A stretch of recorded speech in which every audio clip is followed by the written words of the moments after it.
নমস্কার, Anita's kitchen with village ফুডের নতুন পর্বে আপনাদের সবাইকে স্বাগত। আপনারা সবাই কেমন আছেন? আজকে আমি রান্না করব রুই মাছ দিয়ে রুই মাছের রসা। চলুন রান্নাটা শুরু করছি। বাজার থেকে রুই মাছের পিস নিয়ে এসছে। এই যে এরকম বড় বড় সাইজের রুই মাছ। এই রুই মাছ দিয়ে রসা তৈরি করব। টমেটো, কাঁচা লঙ্কা, আদা এগুলো মিক্সিতে পেস্ট করে নিয়েছি। মাছের রসার জন্য এই রকম সাইজের আলু কেটে নিয়েছি। আলু নুন হলুদ দিয়ে আলু মাখিয়ে রেখে এবার তেলে দিয়ে দিলাম। তেলে দিয়ে এটা কিছুক্ষণ ভেজে নেব। আলুগুলো ভাজা হতে থাক। আলুগুলো লাল লাল করে ভেজে নিয়েছি। এবার আলু তুলে নেব।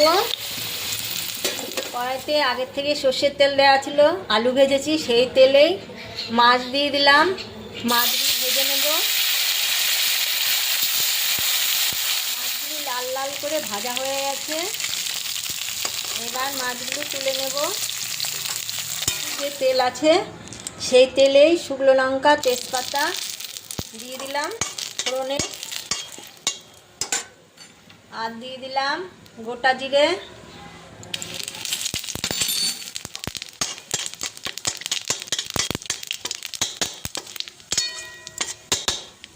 ভাজা ভাজা হয়ে গেছে। এবার যে মশলাটা পেস্ট করে রেখেছিলাম সেটা এবার হলুদ দিয়ে দিলাম।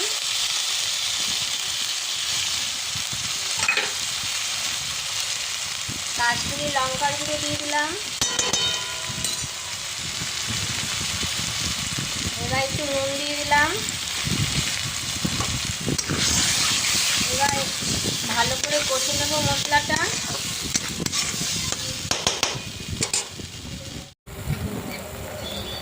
এবার সামান্য একটু চিনি দিয়ে দিলাম। চিনি দিলে স্বাদটা একটু বাড়ে। চিনি দিয়ে একটু কষিয়ে নিলাম।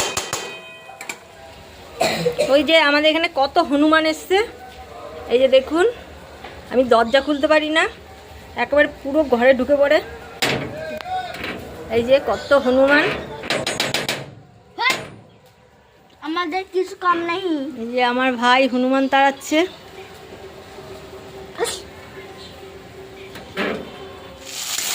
মশলাগুলি ভাজা ভাজা হয়ে গেছে। এবার যে আলু ভেজে রেখেছিলাম সেই ভাজা আলু দিয়ে দিলাম।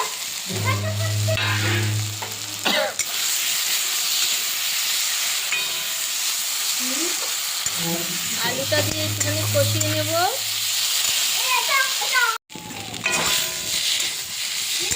এবার মশলাগুলো ভাজা ভাজা হয়ে গেছে। এইদিকে গরম জল বসিয়েছি। এই যে গরম জল হয়ে গেছে। এবার এই গরম জলটা দিয়ে দেবো। গরম জল দিয়ে রান্না করলে টেস্টটা খুব ভালো হয়। গরম জলটা দিয়ে দিলাম। এই যে আমার ভাই হনুমানকে তাড়াচ্ছে, চিৎকার করছে। ওই যে দরজাটা বন্ধ করে দিতে হয়েছে, এই জন্য আলোটা ভালো দেখা যাচ্ছে না। এই গেট বন্ধ করে করে রান্না করতে হয় হনুমানের জন্য।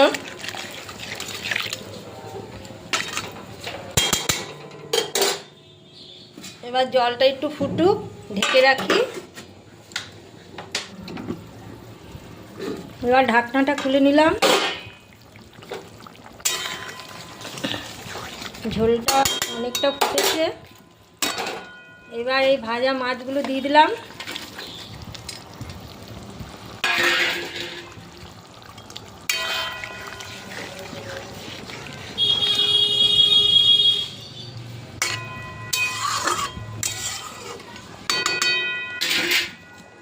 আর এই গুঁড়ো মশলা, জিরে গুঁড়ো, ধনের গুঁড়ো আর গরম মশলার গুঁড়ো এগুলো সব একসাথে দিয়ে দিলাম।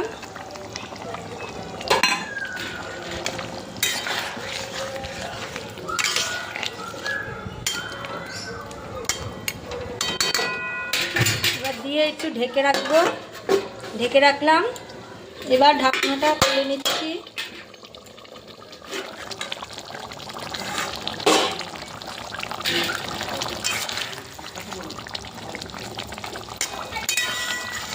রুই মাছের রসাটা পুরো কমপ্লিট হয়ে গেছে।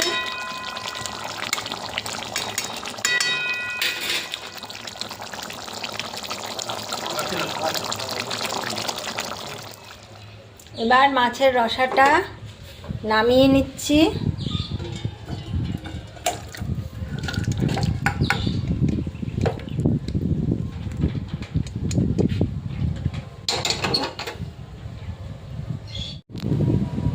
রুই মাছের রসাটা আলু দিয়ে রান্না করেছি। রসাটা আপনারা দেখবেন, দেখে আপনাদের ভালো লাগলে আপনারা অবশ্য করে কমেন্ট করবেন, আর সবার সাথে শেয়ার করবেন, লাইক করবেন।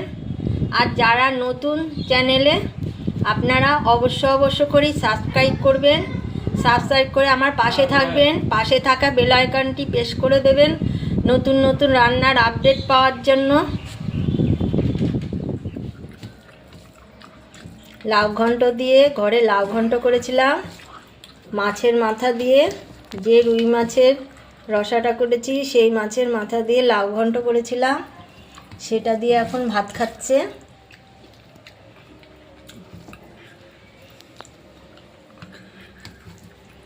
লাউ ঘন্ট এখন এখনকার ছেলেবেলে খায় না, কিন্তু খুব ভালো জিনিস। মাছের মাথা তো খুবই ভালো হয়। আমরা ছোটোবেলায় ভাই বোন যখন ছোটো ছিলাম, মাছের মুড়ো যখন মুড়িঘণ্ট বা এই লাউয়েরই হতো, এই নিয়ে কারাগারি, এই যে আমরা ভাত খেতাম ছোটোবেলার কথা। চামচ তৈরি করতাম, হ্যাঁ, ছোটোবেলার কথা মনে পড়ছে। আমরাও করতাম এরকম। এখন ছেলেবেলা মাছ খেতেই চায় না, এই ঘন্ট তো খাবে দূরের কথা। খুব ভালো হয়েছে। এবার আলু দিয়ে রুই মাছের রসাটা করেছি, সেই রসাটা দিচ্ছি। আলু দিও না, আলু খেতে ভালো লাগে না। এটা আমি ধনে পাতা দিইনি, আপনারা পারলে ধনে পাতাও দেবেন, কারণ ওনার গ্যাস হয়েছিল, এর জন্য ধনে পাতা খাওয়া বন্ধ।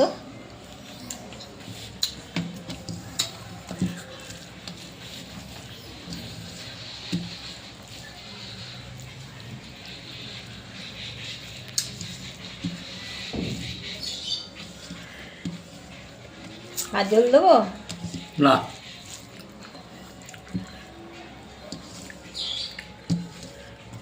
লেবু দিই।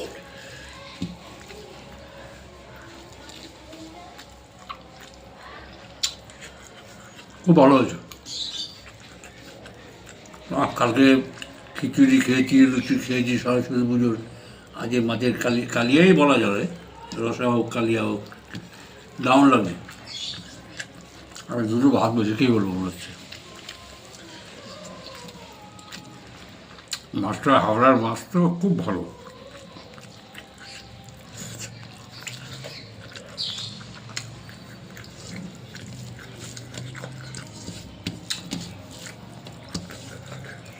ভাত তো অনেক খেয়ে ফেললাম গো। খাওয়া না, খাওয়ার জন্যই তো রান্না করা। মনে হচ্ছে চন্দ্রনগরের ঠাকুরের রান্না।